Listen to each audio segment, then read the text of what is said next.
नमः शिवाय। चलिए शुरू करते हैं। ऐसा कहा जाता है कि शिव की दीक्षा से युक्त शिव भक्त पुरुष के लिए सभी शिवलिंगों के नैवेद्य शुभ एवं महाप्रसाद अथवा उसका अवश्य भक्षण करें, परंतु जो अन्य देवी देवताओं से दीक्षा से युक्त है, शिव भक्ति में भी मन को लगाए हुए हैं, उनके लिए शिव नैवेद्य भक्षण के विषय में क्या निर्णय है, आप इसे प्रेम पूर्वक सुने। और ब्राह्मणों, जहाँ से शालग्राम शिला की उत्पत्ति होती है, वहाँ से उत्पन्न लिंग में रसलिंग, पारद लिंग, पाषाण, रजत तथा सुवर्ण से निर्मित लिंग में देवताओं तथा सिद्ध द्वारा प्रतिष्ठित लिंग में केसर निर्मित लिंग, स्फटिक लिंग, रत्नामृत समस्त ज्योतिर्लिंग विराजमान भगवान शिव के नैवेद्य का भक्षण चंद्रायन के समान पुण्यजनक है। ब्रह्म हत्या करने वाला पुरुष भी यदि पवित्र होकर शिव निर्माल्य का भक्षण करके उसे धारण करे तो उसका सारा पाप शीघ्र ही नष्ट हो जाता है। पर जहाँ चंड का अधिकार है, वहाँ का शिव निर्माल्य होना उसे साधारण मनुष्य को नहीं खाना चाहिए। जहाँ चंडिका का अधिकार नहीं है, वहाँ शिव निर्माल्य का सभी को भक्तिपूर्वक भोजन करना चाहिए। बाणलिंग, लोह निर्मित लिंग, स्वर्णलिंग, सिद्धलिंग, उपासना से किसी ने सिद्धि प्राप्त की अथवा जो सिद्धों द्वारा स्थापित हो वे लिंग हैं। स्वयंभूलिंग, इन सब लिंगों तथा शिव की प्रतिमाओं में चंड का अधिकार नहीं है। जो मनुष्य शिवलिंग को विधि पूर्वक स्नान कराकर उस स्नान के जल का 3 बार आचमन करता है, उसके कायिक, वाचक या और मानसिक तीनों प्रकार के पाप यहाँ शीघ्र नष्ट हो जाते हैं। जो शिव नैवेद्य पत्र, पुष्प, फल और जल आग्रह है, वह सब भी शालग्राम शिला के स्पर्श से पवित्र ग्रहण योग्य हो जाता है। मुनीश्वर, शिवलिंग के ऊपर चढ़ा हुआ जो द्रव्य वह आग्रह है, जो वस्तु लिंग स्पर्श से रहित अर्थात जिस वस्तु को अलग रखकर शिव जी को निवेदित किया जाता है, लिंग के ऊपर चढ़ाया नहीं जाता, उसे अत्यंत पवित्र जानना चाहिए। मुनीश्वरों, इस प्रकार नैवेद्य के विषय में शास्त्र का निर्णय बताया गया है। अब तुम लोग सावधान हो, आदरपूर्वक बिल्व का महात्म सुनो। और यह बिल्व वृक्ष महादेव का ही रूप है। देवताओं ने भी इसकी स्तुति की है। फिर जिस किसी तरह से इसकी महिमा कैसे जानी जा सकती है? तीनों लोकों में जितने पुण्य तीर्थ प्रसिद्ध हैं, वे संपूर्ण तीर्थ बिल्व के मूल भाग में निवास करते हैं। जो पुण्य आत्मा मनुष्य बिल्व के रूप में लिंग स्वरूप अविनाशी महादेव जी का पूजन करते हैं, वह निश्चय ही शिवपद को प्राप्त हो जाता है। जो बिल्व की जड़ के पास में जल से अपने मस्तक को सींचता है, वह संपूर्ण तीर्थों का स्नान का फल पा लेता है। वहीं इस भूतल पर पावन माना जाता है। इस बिल्व की जड़ के परम उत्तम थाले को जल से भरा हुआ देखकर महादेव जी की पूर्णतया संतुष्ट हो जाते हैं। जो मनुष्य गंध, पुष्प आदि बिल्व से मूल भाग का पूजन करता है, वह शिवलोक को पाता है। इस लोक में भी उसकी सुख स्थिति बढ़ती है और बिल्व की जड़ के समीप आदरपूर्वक दीपावली जलाकर रखता है। तत्व ज्ञान से संपन्न हो जाता है। भगवान महेश्वर मिल जाता है। जो बिल्व की शाखा थाम कर हाथ से उसके नए नए पल्लव उतारता है और उनसे उस बिल्व की पूजा करता है, वह सब पापों से नष्ट हो जाता है। जो बिल्व की जड़ के समीप भगवान शिव के अनुराग रखने वाला वह भक्त को भक्तिपूर्वक भोजन कराता है, उसे कोटि गुना पुण्य प्राप्त होता है। जो बिल्व की जड़ के शिव भक्त को खीर और धृत से युक्त अन्न देता है, वह कभी दरिद्र नहीं होता। ब्राह्मणों, इस प्रकार मैंने सांगोपांग शिवलिंग पूजन का वर्णन किया। यह प्रवृत्ति मार्गी और निर्वृत्ति मार्गी पूजकों के भेद से 2 प्रकार का होता है। प्रवृत्ति मार्गी और लोगों के लिए पीठ पूजा इस भूतल पर संपूर्ण अभीष्ट वस्तुओं को देने वाली होती है।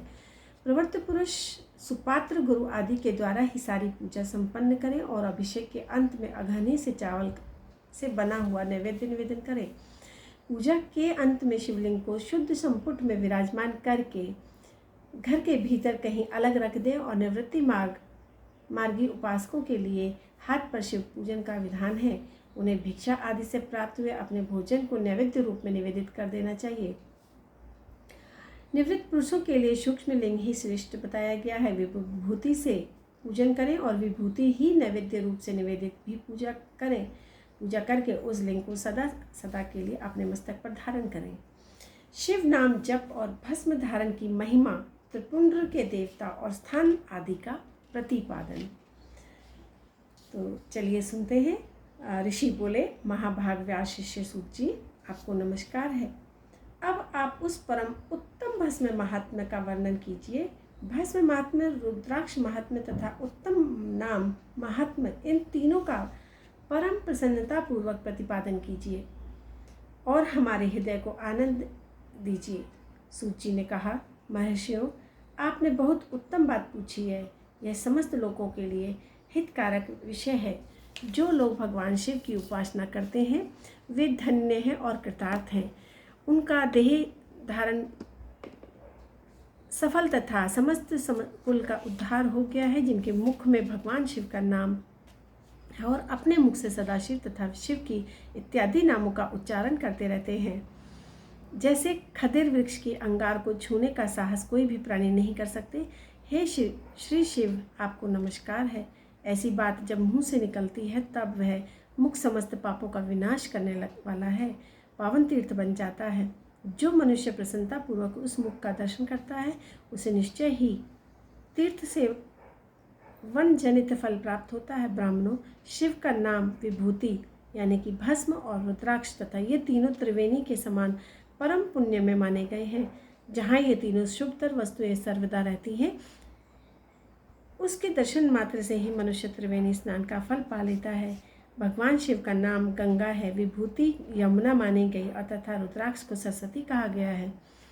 इन तीनों की संयुक्त त्रिवेणी समस्त पापों का नाश करने वाली श्रेष्ठ ब्राह्मणों, इन तीनों की महिमा को सदविलक्षण भगवान महेश्वर के बिना दूसरा कौन भली भांति जानता है कि इस ब्रह्मांड में जो कुछ है वह सब कुछ केवल महेश्वर ही जानते हैं। विप्रगण, मैं अपनी श्रद्धा भक्ति के अनुसार संक्षेप में भगवान नामों की महिमा का कुछ वर्णन करता हूँ। तुम सब लोग प्रेम पूर्वक सुनो। यह नाम महात्म्य समस्त पापों को हर लेने वाला सर्वोत्तम साधन है। शिव इस नाम रूपी दावानल से महान प्रातक रूपी पर्वत अनायास ही भस्म हो जाता है। यह सत्य है, इसमें संशय नहीं। शौनक पाप मूलक जो नाना प्रकार के दुख हैं वे एकमात्र शिव नाम से नष्ट होने वाले हैं। दूसरे साधनों से संपूर्ण यत्न करने पर पूर्णतया नष्ट होने से जो मनुष्य इस भूतल पर सदा भगवान शिव के नामों के जप में लगा रहता है, वेदों का ज्ञाता है, वह पुण्य आत्मा है, वह धन्यवाद का पात्र है तथा वह विद्वान माना गया है। मुने, जिनका शिव नाम जप से विश्वास है, उनके द्वारा आचरित नाना प्रकार के धर्म तत्काल फल देने के लिए उत्सुक हो जाते हैं। महर्षि, भगवान शिव के नाम से जितने पाप नष्ट होते हैं उतने पाप मनुष्य इस भूतल पर नहीं कर सकते। जो शिव नाम रूपी नौका पर आरूढ़ हो संसार रूपी समुद्र को पार कर लेते हैं, उनके जन्म मरण के संसार के मूलभूत वे सारे पाप निश्चय ही नष्ट हो जाते हैं। महामुने, संसार के मूलभूत पातक रूपी पादपों का शिव नाम रूपी कुठार के से निश्चय ही नाश हो जाता है और दावानल से पीड़ित है उन्हें शिव नामी रूपी अमृत का पान करना चाहिए। पापों के दावानल दग्ध होने पर लोगों को उस शिव नाम अमृत के बिना शांति नहीं मिल सकती है। जो शिव नाम रूपी सुधा से वृष्टि जनित धारा में गोते लगा रहे हैं, वे संसार रूपी दावानल के बीच में खड़े होने पर भी कदापि शोक के भागी नहीं होते।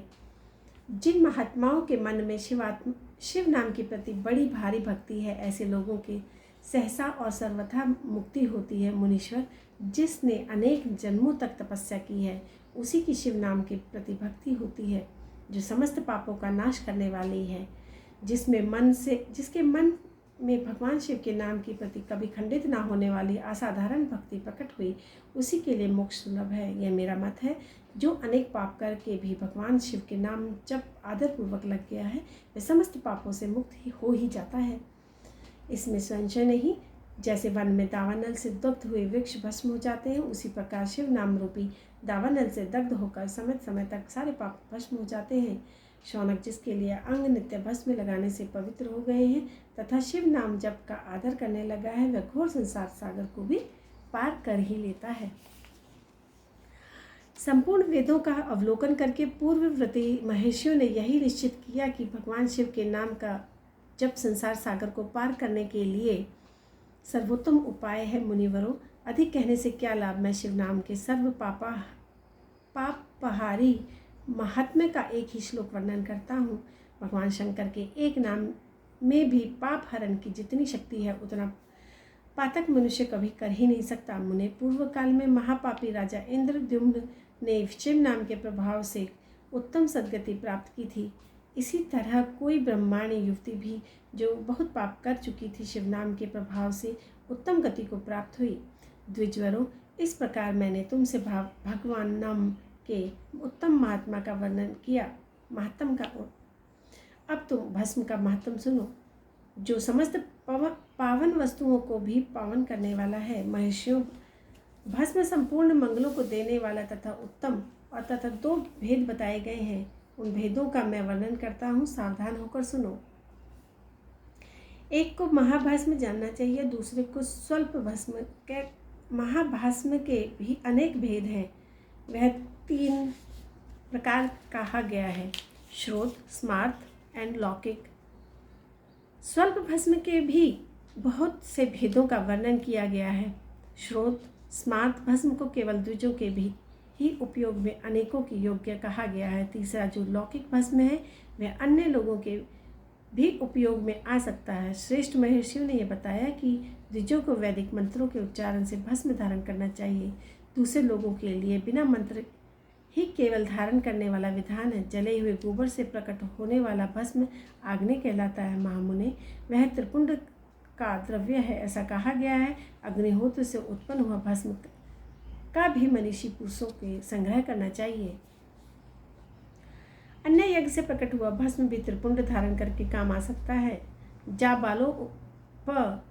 निषद में आए हुए अग्नि इत्यादि 7 मंत्रों द्वारा जल मिश्रित भस्म से धूलन यानी कि विभिन्न अंगों में मर्दन और लेपन करना चाहिए। महर्षि जाबाली ने सभी वर्णों में और आश्रमों के लिए मंत्र से या बिना मंत्र के भी आदरपूर्वक भस्म से त्रिपुंड लगाने की आवश्यकता बताई गई है। समस्त अंगों के सजल भस्म को मलना अथवा विभिन्न अंगों में तिरछा त्रिपुंड लगाना, इस कार्य को मोक्षार्थी पुरुष प्रमाद से भी न छोड़े, ऐसा श्रुति का आदेश है।